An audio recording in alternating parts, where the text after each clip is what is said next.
საღამომშვიდობის მოგესალმებით, მეგობრებო. მოგლეთ საქართველოში მოსაწყენად ნამდვილად ერთი დღეც არ ჩაივლის, ისე რომ რამე არ შეიცვალოს, რამე ხმაურიანი სკანდალი არ მოხდეს, ან რაღაც დიდი ცვლილებები არ იყოს, აი დიდ ქართულ პოლიტიკაში, რასაც რო კითხო ეძახიან საქართველოში პოლიტიკას. და დღევანდელი დღე გამოირჩევა ძალიან საინტერესო მოვლენით. პირველი ფაქტი ის, რომ დილიდან გავრცელდა ინფორმაცია იმის შესახებ, ამდენი ხნის მანძილზე ბიძინას ერთ-ერთი ერთგული ძაღლი, სრული ამ სიტყვის მნიშვნელობით, ძაღლი, ლეკვი, გომელაური მოულოდნელად თანამდებობას ტოვებს და ამას საზოგადოებაში ჯერ კიდე არ ქონდა ანალიზი გაკეთებული ხალხს, რა მოხდა, როგორ მოხდა, საერთოდ ქოცებს ასე ჩვევიათ, რომ მინისტრები ჯერ 10 წლიან გეგმებზე ელაპარაკებიან ხალხს, როგორც იყო მაგალითად ღარიბაშვილი 10 წლიან გეგმაზე ელაპარაკებოდა ხალხს ქვეყნის აშენების და მე მეორე დღეს გამოვიდა და გამოაცხადა, რომ მე გადავიღალე პოლიტიკიდან და წავედიო და მე მის მერე 1-3-4 ჯერ წავიდა და 3-4 ჯერ მოვიდა. ისე როგორც თვით ბიძგვინა, ასე ხდება თვითონაც გომელაური, რა ვიცი, ასაწასვლოს არაპირებდა, მით უმეტეს ძალიან დობით აღჭურვილი პირი იყო ბიძინა ივანიშვილისთვის. მოულოდნელად ავრცელებს განცხადებას, თურმე ბაბუა გახდა კაცი და შვილიშვილთან და ოჯახთან მეტი დრო ჭირდება და 10 წელიწადია აგერ არა 2011 წლიდან თურმე იბრძვის თითოეული ჩვენგანის სიკეთისთვის საქართველოში და ახლა უცებ მოენატრა თურმე შვილიშვილთან მოფერება თამაში აქეთ-იქეთ და ბაბუობა მოენატრა თურმე და ოჯახი მოენატრა და თურმე გადაწყვიტა რომ წავიდა. ამას არ ქონდა ჯერ ასე რომ ვთქვათ ანალიზი გაკეთებული საზოგადოებას. უცებ ამ ყველაფერს მოყვა ის ამბავი, რომ საღაციდან უცებ აღმოჩნდა ის საოცრება წერილი, რასაც ქოცები ამდენი ხანია ელოდებოდნენ და ძალიან დიდი ბედნიერება მოუტანათ ქოცებს, რომ ტრამპი თურმე წინა რუბიოს წერილისგან განსხვავებით პირდაპირ ულოცავს დამოუკიდებლობის დღეს თურმე საქართველოს პრეზიდენტს და განვითარებას, ეკონომიკური თანამშრომლობა ჩვენ ორ ქვეყნებს შორის და მთელი ამბები მოაყოლეს იქ. ახლა ისეა ის წერილი ტრამპის დაწერილი, როგორც ჩემია, მაგრამ ყოველ შემთხვევაში ტრამპისადმი თვითონ ტრამპის სახელითაა გამოგზავნილი. რა თქმა უნდა, ეს შეუძლებელი იყო ქოცებისთვის დიდი ბედნიერების მომტანი არ ყოფილიყო. მით უმეტეს აი ესეთ დაძაბულ ფონზე, როგორც ხდებოდა და აი ქოცებმა უკვე ჩვენმაო ნათლიამ დემოკრატიის, ნათლიამ ამერიკის შეერთებულმა შტატებმაო გვაღიარესო, ჩვენი პრეზიდენტი აღიარესო, ჩვენი მთავრობა აღიარესო, მოგვილოცესო, აქ უკვე საუბრებიო დამთავრებული არისო და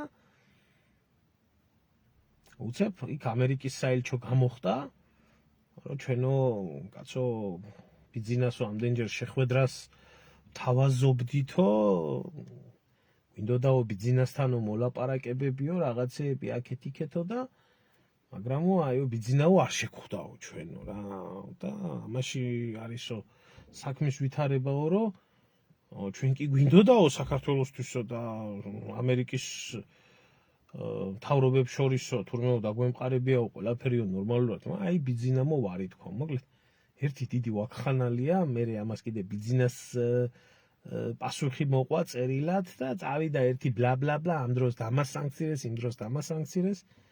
მოკლედ ნახევარ დღეში მოხდა ეს ამბები ერთიანად. აქ ინფორმაციის, რა ვიცი, ბუმი არის, ვერ გაიგებს ადამიანი სინამდვილეში რა ხდება, როგორ ხდება, მაგრამ ყველაფერს აქ ერთი ამოსავალი წერტილი. ეს ყველაფერი რაც ხდება ტრიალებს ბიძინა ივანიშვილის ირგვლივ, მისი პიროვნების ირგვლივ, მისი ფინანსების ირგვლივ და ამაში არის გახვეული მე მთელი ქვეყანა, ამაში არის გახვეული მე მთელი საქართველოს მოსახლეობა და მიყვება ამ ყველაფერს მთელი ეს ჯაჭვი. ნუ ახლა ამ ყველაფრიდან რა შეიძლება დასკვნა გამოიტანოს ადამიანმა? ძალიან ძნელი არის ახლა გარედან ადამიანმა ისაუბრო თუ ახლა შიგნით იქ რაც ხდება ინფორმაციის დონე თუ არა გაქვს ისეთი მაღალი ზუსტად ერთპიროვნულად რა მოხდა, როგორ მოხდა და როგორ კავშირში შეიძლება იყოს ეს ყველაფერი ერთმანეთთან. ერთი რაღაცის თქმა შემიძლია ნამდვილად, რომ ბიძინა ივანიშვილმა მისი ფულით, მისი კაპიტალით, მისი ქონებით 2012 წლიდან მოყოლებული ქართველი ერი გახადა, ასე რომ ვთქვათ, მაშანტაჟებენო და დაშანტაჟებული ვარო მეო და ამიტომ არ შევხვდიო თურმეო ამერიკის ელჩსო. არა ოფიციალური შეხვედრითო, რა თურმე შანტაჟში ყოფილა ბიძინა. ქართველი ერი გამოიყვენა მძევლად, ვერც ერთი გადაწყვეტილება, რომელიც ქვეყნისთვის იქნებოდა სასარგებლო, გარდა ერთისა, ნამდვილად ვიტყვი ამას, რომ ქვეყანასაც იმიტომ რომ განადგურების პირას მყოფ ერს ნახდათ არა აქვს ომის თავი, სისხლის ზღვრის თავი, არაფრის თავი არ აქვს და უბრალოდ ამ ომში რადგანაც არ გაერია და უბრალოდ არ გაერია, იმიტომ რომ მისი ფულის და ქონების დარდი ქონდა. დანარჩენი გადაწყვეტილებები მოთრევის დღიდან 2012 წლიდან დღევანდელ დღემდე ყველაფერი მიიღო ზუსტად მისი ფულის, მისი კაპიტალის გამო ქართველი ერის საწინააღმდეგოდ. არა აქვს ამას მნიშვნელობა. იქნებოდა კოჰაბიტაცია და დამნაშავეებთან, ჯალათებთან თანაცხოვრება შვიდად, ჰარმონიულად და ამას მიჩვეოდა ქართველი ერი და გაგებით მოკიდებოდა და ის ყველაფერი რაც დაპირდა 2 წუთში რომ დაივიწყა ხალხს რაც შეპირდა 2012-ში საარჩევნოდ ერთ დღეს გამოიღვიძა და გაგებით მოეკიდეთ ამ ყველაფერსო რომ აწიო ცხოვრებაო, გაგრძელდებაო კოჰაბიტაციაშიო და ის ვისაც პირდებოდა დაასჯავს ტრიბუნალს და ასე შემდეგ და ასე შემდეგ იმათთან ერთად პოლიტიკური ცხოვრება გააგრძელა და თუ ვინმე ხმას ამოიღებდა იმასთან დაკავშირებით რომ რატო ხდება ეს კოჰაბიტაცია და რატო არ სჯით დამნაშავეებს, იგი ავტომატურად ხდებოდა ეს ადამიანი დევნის ობიექტი საქართველოში და რა ვიცი თუ იყავი და თუ ხარ, ეხლა მინდა ყველა კოდს კიდევ ერთხელ გითხრათ. კოდსი ნიშნავს იყო უთავმოყვარეო. ყველაფერი დაივიწყო სინდისი ნამუსი გადაფურთხებული ლოკო და ილოცო ბიძინა ივანიშვილზე. ყველაფერზე უნდა გეკრათ ავსი. მადლობა ბატონო ბიძინა, მადლობა ბატონო ბიძინა, ღმერთმა დაგლოცოს ბატონო ბიძინა, ღმერთმა შენი ოჯახი დალოცვილი იყოს და გადაგვარჩინე და ეს უკვე რიტუალად დამკვიდრდა საქართველოში. კოცია თუ არა კოცი არის იმ კომისიებზე რო იბარებენ ამ ხალხს კიდე ნაცების კომისიებზე, იქაც ერთი ასეთი რიტუალი უნდა შეასრულოს ყველა ვინც მთავრობის მოკლა. ღმერთმა დალოცოს, მადლობა ბატონ ბიძინას რომ 2012-დან ცვლილებები დადგა.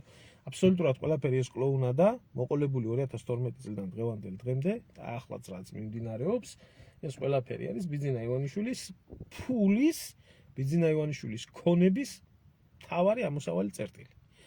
ამიტომაც არასდროს საქართველოს არ ეშველება, როდესაც სათავეში ეყოლება აი ესეთი გაქსუებული ფულიანი ადამიანი, რომელსაც ძალიან ბევრი აქვს დასაკარგი, და სულ ფეხებზე კიდია სამშობლო, სულ ფეხებზე კიდია ყველაფერი, ოღონდ საკუთარი ფული და საკუთარი ქონება ქონდეს უზრუნველყოფილი და ის რომ ომში არ ჩაერია საქართველო, ეს არის ზუსტად ამის ამოსავალი წერტილი და გამოდით ახლა და უხადეთ მადლობა ივანიშვილს იმის გამო, რომ თურმე ბიძინა ივანიშვილი ომში არ ჩაერთო ღმერთმა დალოცოს, იმის გამოც გადაუხადეთ მადლობა ბიძინა ივანიშვილს, თავს რო არ იკლავს ყოველდღე და ცოცხალი ყავს და ცოცხალი წმინდანია ბიძინა ივანიშვილი. ეხლა რაც შეეხება აქედან გამომდინარე ყველაფერზე, აქ შეიძლება მხოლოდ ერთი რაღაცა ივარაუდო. მიმდინარეობს ფინანსურ საკითხებთან დაკავშირებით ყველანაირი განხილვა. ბიძინა ივანიშვილი საკუთარი ფულის სანაცვლოდ ვაჭრობს ქვეყნის გეოპოლიტიკური მდებარეობით, ქვეყნის ორიენტაციით, მისი მინისტრებით, ყველანაირი, აი როგორ გითხრათ, იცით? თუ ბიძინა ივანიშვილს ფულის გამო აშანტაჟებენ, ბიძინა ივანიშვილი ქვეყნის ტერიტორიული და სახელმწიფოს ყველანაირი ინსტრუმენტით ახდენს ამ შანტაჟზე თავის დაცვას. აი ბატონო, თქვენ თუ დამისანქცირებთ ფულს, მე ავდგები მაგალითად და საქართველოში არ ჩატარდება ნატოს წვრთნები. სიტყვაზე ვამბობ ერთ-ერთ ვარიანტს. საქართველოს აქ არ მიიღებს მონაწილეობას, საქართველოს იქ არ მიიღებს მონაწილეობას, საქართველოს გამოვა ამ ხელშეკრულებიდან, საქართველოს არ დაიწყებს მოლაპარაკებებს 2028 წლამდე. საქართველოში მივიღებთ გამჭვირვალეობის კანონს, რუსულ კანონს რო ეძახიან და აი მიმდინარეობს არა სახელმწიფოებრივი აზრით. არა სახელმწიფოებრივი და ერის ინტერესებით ვაჭრობა, ბიძინა ივანიშვილის ფულებით ვაჭრობა ამ მიმართულებაზე, რასაც ქვია ერის ბედი.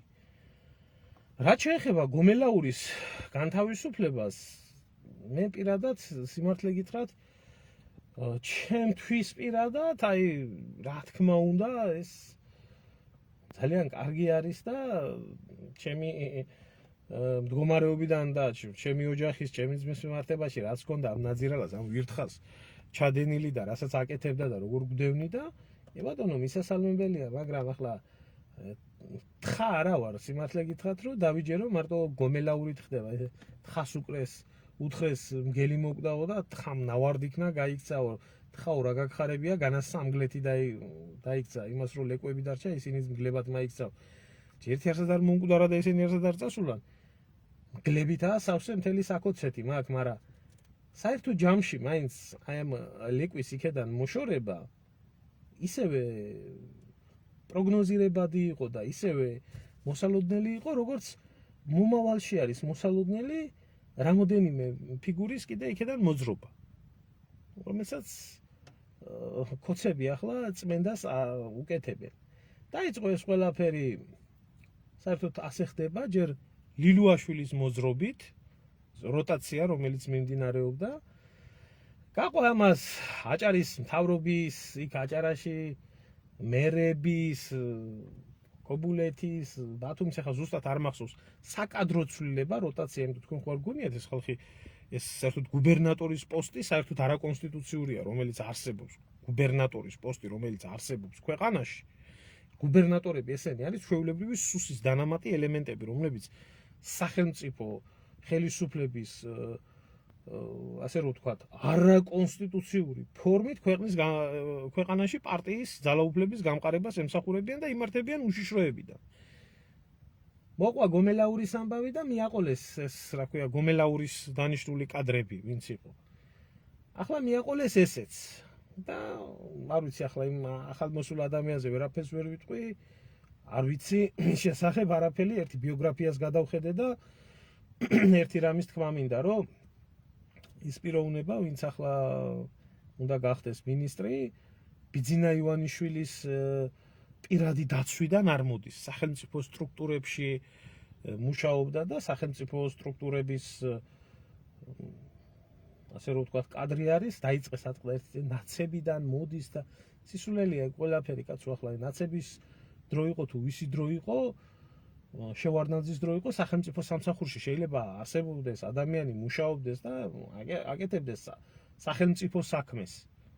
პიროვნულად როგორი პიროვნება იქნება გამოჩნდება, ახლა მე ჯერჯერობით არ მაქვს არანაირი დეტალური ინფორმაცია მის შესახებ, თუმცა გავიგებ ერთი ვინა რა ავტორიტეტით სარგებლობდა შინაგან საქმეთა სამინისტროში და ყოველ შემთხვევაში მე ამას ვლაპარაკობ იქიდან გამომდინარე, რომ პროფესიონალიზმის კუთხიდან გამომდინარე, შინაგან საქმეთა მინისტრი ზუსტად უნდა მოდიოდეს პოლიციის სტრუქტურებიდან და სახელმწიფო სტრუქტურებიდან და არ უნდა მოდიოდეს იმიდან, რა ქვია, ქართულ ბანკის დაცვის უფროსებიდან და ასე შემდეგ. ხო. მაგრამ საინტერესო მოვლენა არის რა? ეს ყველაფერი ერთ დიდ სცენარს გავს.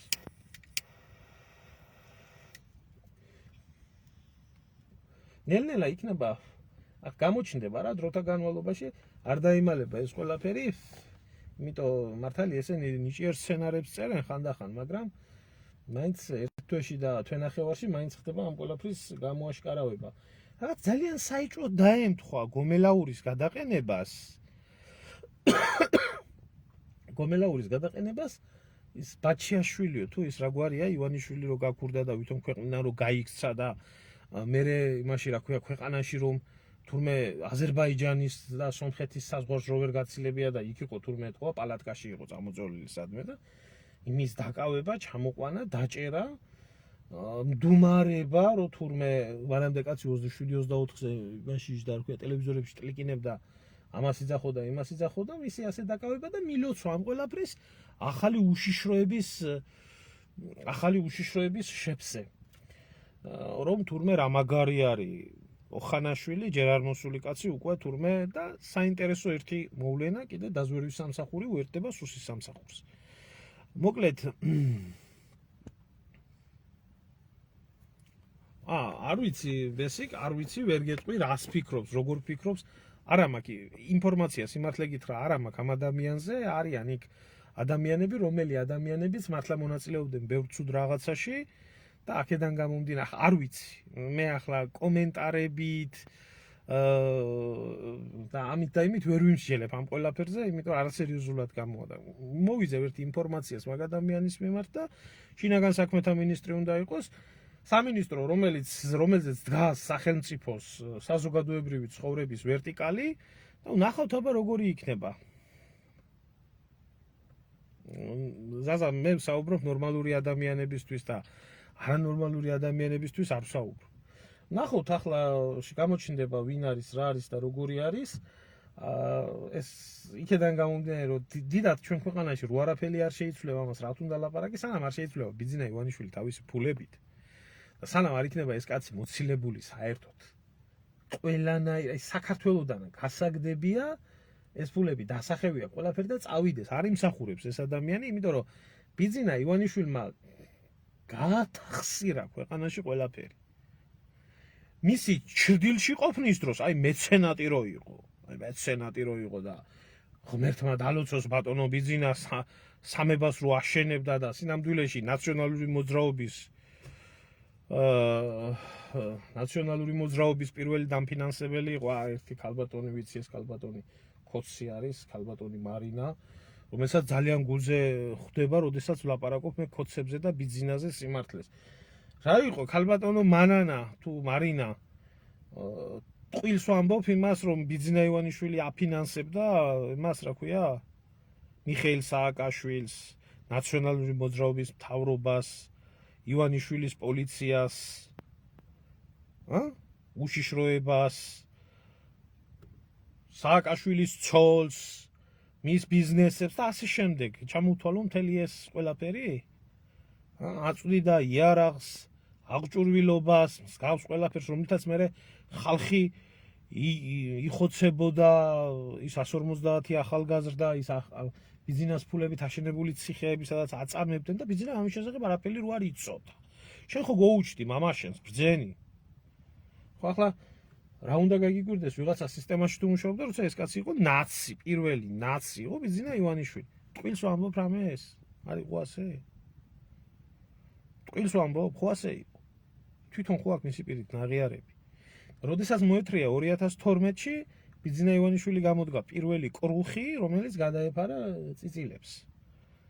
გველის წიწილებს ოღონდ, ნაცებს. და არ იყო ასე?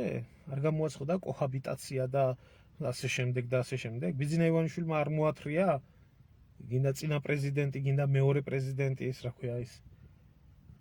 მარგველაშვილი იყო თუ ბიძინა ივანიშვილმა არ მოათრია ეს რა ქვია, სალომია ბლუკუნა, ახლა თურმე ყველას რო ეზიზღება ყველა ქოც სალომია ბლუკუნა არ იყო ასე? ნიჭიერი კი არა თქვენ ხართ ქალბატონო მონა დაბადებული მონად მონური აზროვნებით რომელსაც მიგაჩნიათ რომ ბიძინა ივანიშვილი არის წმინდანი და 6-მეს დონის ადამიანი არის რაც 6-მემ შეძლო და გააკეთა საქართველოსთვის და ქართველიერისთვის წმინდა ბიძინამაც იგივე გააკეთა და უფრო მეტიც. ხო და აი თქვენარი მონებისთვის ახლა ჩემ ლაპარაკს აზრი არა აქვს და მნიშვნელობა არა აქვს, მაგრამ მე ნორმალური ხალხისთვის ლაპარაკობ და თქვენ გასკდით გულზე ახლა თქვენი წმინდანის შეურაცხყოფის გამო. ერთადერთი რამის თქმა ახლა ჩვენ მე ახლა გერმანიაში ვიყავი ეს დღეები და მთელი გერმანული საზოგადოება მინდა საერთოდ გადავინაცვლა ამ საგიჟეთიდან, რომელიც საგიჟეთიც საქართველოში ტრიალებს და მინდა ერთი რაღაცა ვთქვა. მთელი მსოფლიო პოლიტიკის ერთ-ერთი მთავარი მნიშვნელოვანი ამბავი, რომელიც ევროპაში წყდება, მთელი გერმანია განიხილავს იმას, რომ შესაძლებელი არის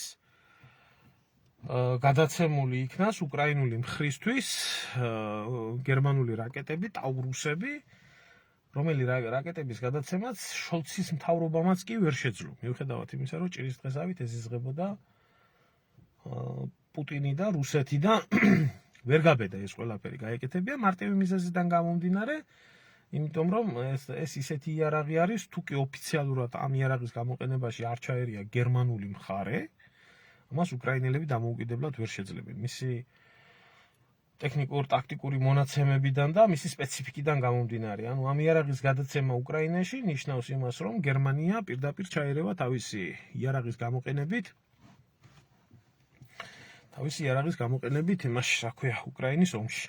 რამაც შეიძლება გამოიწვიოს რუსეთის საპასუხო რეაქცია და უკვე ეს კონფლიქტი გადაიზარდოს რუსულ-გერმანულ კონფლიქტში. რისიც ყველაზე მეტად ეშინიათ. პარალელურად მიმდინარეობს საუბრები და ვაჭრობა, ეს დიდი გეოპოლიტიკის ამბავი, საქართველოში ამას ვამბობ, იმიტომ რომ საქართველოში მაგალითად ეს ორი რადიკალურად განსხვავებული წერილი და ტრამპის ადმინისტრაციის გაღიმება, უცებ მოულოდნელად და ქოცების გახარება რა შეიძლება გამოეწვია, ანუ ეს მარტო ბიზნეს ფულებზე აქ არ არის საქმე. აქ არის მეორე საკითხი, რომელიც საკითხიც ითვალისწინებს შავი ზღვის აუზის, ასე რომ ვთქვათ, კონტროლს და ამ დერეფნის უსაფრთხოებას, რომელიც უსაფრთხოებაზეც უზარმაზარ ფულს ხარჯავენ ნატოელები, იმიტომ რომ ეს ზღვა ესაზღვრება 3 ნატოს წევრ ქვეყანას და კონფლიქტურ ზონას და ჭირდება თავისთავად რეგიონში თავის მხარეზე მყოფი საქართველო.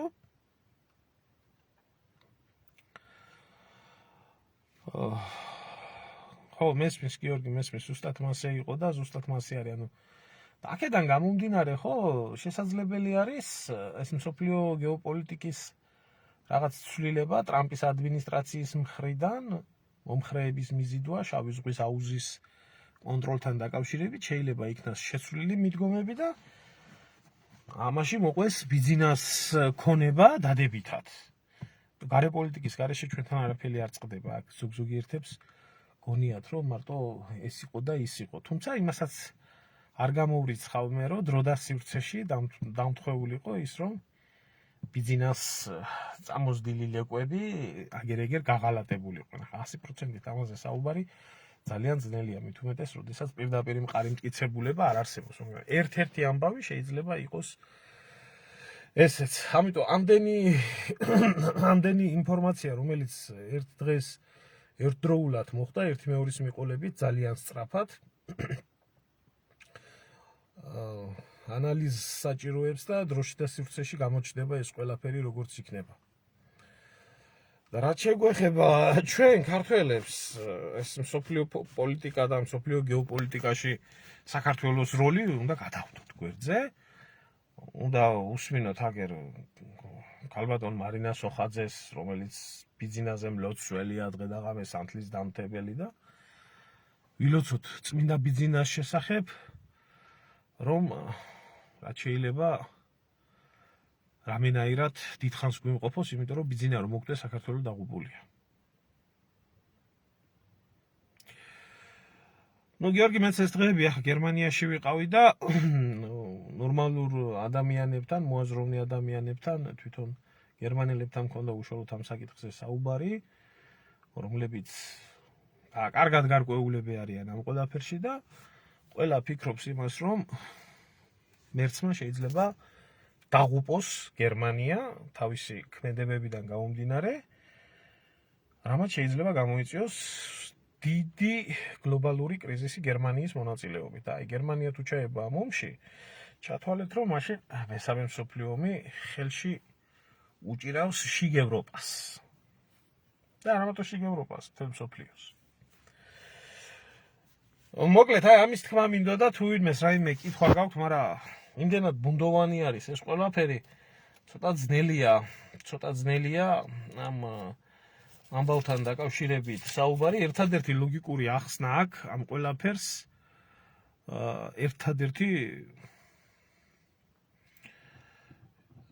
ერთადერთი ლოგიკური ახსნა აქვს, რომ ბიძინა ივანიშვილი თავის ფულს და ქონებას ევაჭრება სახელმწიფოს სახელით და როდესაც იძახის, რომ მე არ შევხვდები ელჩს, მე არ შევხვდები იმას, შვენივრად ხვდებოდა, როცა საჭირო იყო. შვენივრად ხვდებოდა. ხან დეგნანს, ხან მის წინამორბედს, იანკელის, ხან რა ვიცი იმას, ხან მაგრამ ახლა სახელმწიფო ამოიფარა, რომ თქვენ თუ რამეო გაინტერესებთო, მეო ამ ქვეყნის მოქალაქე ვარო და აგერ არისო პრემიერ-მინისტრი და მინისტრიო და იმათ ელაპარაკეთო. პირისპირ არ უნდა, არაოფიციალური კონტაქტით არ უნდა, რომ დაელაპარაკოს ამერიკელებს და ფიქრობს, რომ ამ ყველაფერში მთავარი რაცაა მის ფულს გამოთყავებს და რაც მთავარია ქვეყანაში არ იქნება ომი, რომ მე გემრიელად გააგრძელოს ცხოვრება. ვისაც ექნება ბევრი ფული და საერთოდ ბევრ ფულს ბევრი თავის ტკივილი აქვს, იმას ექნება ბევრი პრობლემა მსოფლიოს სხვადასხვა ლიდერებთან, იმიტომ რომ არავინ არ იცის ეს ფული სადაა, ვისაა, ვის ხელშია, როგორა არანაირადაა და ამაზე დიდი კომპრომატი არაფერი არ არის და ამაზე დიდი შანტაჟი არაფერი არ არის. აი ბიძინა ივანიშვილს რო არ ქონდეს ფული და უფულოდ რომ იყოს ლიდერი და ქვეყნის ეროვნული ინტერესებიდან გამომდინარე იქცეოდეს, ბიძინა ივანიშვილს ვერავინ ვერ დააშანტაჟებდა, მაგრამ ბიძინა ივანიშვილს რო ფული არ ქონდეს, აგერ ის მარინა სოხაძე რო იყო, იმას კი არა, მის პინგვინს და მის ზებრას არენდომებოდა ბიძინა. სანამ ფული აქვს ბიძინას, მანამდე არის ბიძინა ისა, კაი კაცი და მაგარი კაცი. და აი ბიძინას რო ფული აღარ ექნება, მე არც მარინა სოხაძეს ენდომება და მე არც პინგვინს და არც ზვიგენს და არც ზებრას და არც სხვადასხვა ეგზოტიკურ ცხოველებს თუ მცენარებს ენდომება მისი ოჩოპინტრე. გაიხარეთ ქალბატონო, მეც გილოცავთ ამაღლებას მრავლს და ეს წარით.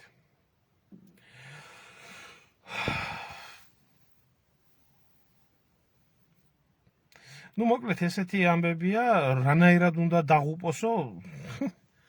გამოუგნებელი კითხვა. აი გამოუგნებელი კითხვას სვამს აი უთო, რომ რანაირად უნდა დაღუპოსო.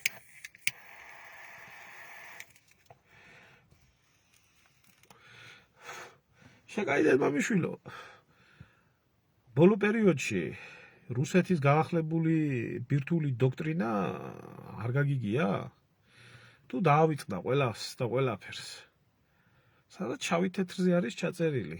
რუსეთი იტოვებს უფლებას, ადრე ასე ეწერა, რომ მხოლოდ ბირთვული სახელმწიფოს წინააღმდეგ იქნებოდა გამოყენებული. ბირთვული სახელმწიფოს გარდა ჩვეულებრივი სახელმწიფოს წინააღმდეგ და შავი თეთრათაა გაწერილი იქაც. ადრე თუ ბირთვული იარაღის რუსეთის წინააღმდეგ გამოყენების შემთხვევაში, ახლა როგორაა დაწერილი, იცით? ჩვეულებრივი იარაღით რუსეთის წინააღმდეგ გამოყენებისთვის. ეს დოქტრინა შეცვალა, გამოიყენა არიშნიკი, არაერთი იარაღის დემონსტრირება მოახდინა და აბა რა გონიათ ახლა თქვენ დაჯდება და იმას რა ქვია, ქვეყანამ რომელმაც 27 მილიონი დაკარგა 80 წლის წინ გაერთიანებული ევროპის ჯარებთან, ისა რა ქვია, ბრძოლაში, ახლა დადგება და იმას 27 მილიონს დაახოციებს მის მოქალაქეებს, ადგება და გამოიყენებს 3-4 ტაქტიკურ ბომბს და მიდი მერე და ელაპარაკოს რომელიმე.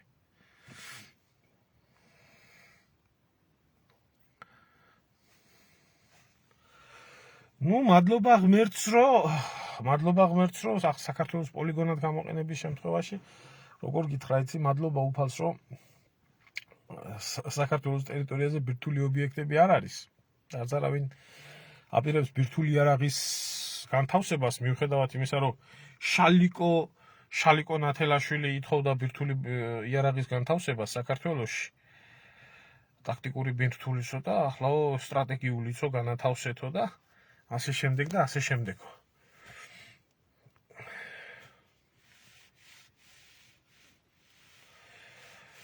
არ ვიცი, ჩემო ძმაო, ახლა რატო არ ეშინია? მხოლოდ და მხოლოდ დებილს არ ეშინია მესამე მსოფლიო ომის. ლუკა, ერთს გეტყვი, მხოლოდ და მხოლოდ დებილს არ ეშინია მესამე მსოფლიო ომის. ყველა ნორმალურ ადამიანს ეშინია მესამე მსოფლიო ომის, მაგრამ მესამე მსოფლიო ომი, როდესაც იწყება და შენ დაჟანგული ავტომატი გაქვს და რუსეთს, რომელსაც მართალია ქართველების გაგებით და აზროვნებით დაჟანგული ტანკები აქვთ და ჩიპებს ტუალეტის სარეცხი მანქანებიდან და იმიდან იღებს და ეს ვიცი ქართული აზროვნება რუსეთის ბირთვულ არსენალთან დაკავშირებით, მაგრამ მთელი მსოფლიო აღიარებს, რომ აქვს ყველაზე მეტი ბირთვული არსენალი, ვისაც მეტი იარაღი აქვს და ვისაც მეტი ძლიერი შეიარაღება აქვს, იმას ნაკლებად ეშინია ამ ყველაფრის. და არის ასეთი გამოთქმა, ომშიო ღმერთიო მის მხარესაო, ვისაც ძლიერი იარაღი გააჩნიაო და ახლა თქვა კაცმა ერთხელ, ორჯერ, სამჯერ განაცხადა კიდეც, რომ ჩვენ არ გვჭირდება სამყარო, რა გვინდა რუსებს სამყარო რუსეთის გარეშეო და აი ძმაო, ახლა მაგათ თუ არ უნდა ეშინოდეს, რა ვიცი, და მთელი მსოფლიო არ ეომება რუსეთს. არ ეომება არც ჩინეთი, ბირთვული ჩინეთი, არ ეომება არც ბირთვული პაკისტანი, არ ეომება არც ბირთვული ინდოეთი, არ ეომებიან ეს ქვეყნები. არც ბირთვული ამერიკა არ ეომება სხვათა შორის. და ღიათ აცხადებს, რომ რუსეთთანო თქვენ დაალაგეთ ევროპამ ეს რა ქვიაო კონტაქტებიო და ესე შემდეგ. გაიხარეთ, გაიხარეთ, მეც გილოცავ, რაონს და ეს წარით. ამიტომ ქვეყანას გერმანიას თავისი ბირთვული ბომბი არ გააჩნია. ევროკავშირში ერთადერთი ქვეყანა, ვისაც გააჩნია ბირთვული ბომბი, ეს არის საფრანგეთი. და 300 ტაქტიკური ბირთვული ქობინი 11500 ბირთვული ქობინის წინააღმდეგ, რომელშიც არა მარტო ტაქტიკური, სტრატეგიული ბირთვული ბომბი გადის. მათ შორის ტრიადა, წყალქვეშა, საავიაციო და სარაკეტო დანადგარები. ქართველებს არ გვეშინია, მაგრები ვართ, ფეხებს მოგჭამს პუტინი, რას გვიზამს, ეგ რუსეთის დროშაზე და აშარდავენ, კაცო და მოგვარდება ყველა. გამოვა გირჩის, გამევიყვან ციხიდან და ერთ შეიხდის და დამთავრდება მესამე მსოფლიო ომი. რას გვიზამს ბიჭო რუსეთი? რას გვიზამს? რა უნდა გვიქნას რუსეთი? კაი, ჩემო კარგებო, დაგემშვიდობებით, მოკლედ ამის თქმა მინდოდა, ეს ჩვენი შიდა ვაქხანალია, ნაკლებად საინტერესოა, მაგრამ საზოგადოებას მაინც აინტერესებს და კიდევ ერთხელ მინდა ვთქვა, ეს კაცი რო არ იყოს ყურებით დაჭერილი მისი ფულის გამო და ტყუილა აჯერებს საზოგადოებას, რომ მე სახელმწიფო ინტერესების გამო არ შევხვდები, ასე არ ვიზამ თავს არ დავაშანტაჟებიებ და ასე შემდეგ. რომ იყოს სუფთა, იმას ვამბობ, რომ ეს ფულები არ კონდეს გარეთ, ასეთ შემთხვევაში მაშინ მოიქცეოდა ქვეყნის ინტერესებიდან გამომდინარე. და ახლა იქცევა მისი ფულის ინტერესებიდან და შეიძლება საქართველოს გადაყვეს სიმართლე გითხრათ ბიძინევანიშვილის ფულს. და მისმა მონებმა без პრობლემო რო იტყვიან გადააყოლონ ეს ყველაფერი. დაგემშვიდობებით, მშვიდობა მოგცეთ ღმერთმა და ნახოთ, დაველოდოთ და გამოჩნდება ქვეყნის შიგნით და ქვეყნის გარეთ რატომ მოხდა ეს ყველაფერი, მით უმეტეს, როდესაც აი ახლა ურბანთან არიან გამძვრალები და რაღაცა არხებს ალაგებენ ეთყობა იმასთან.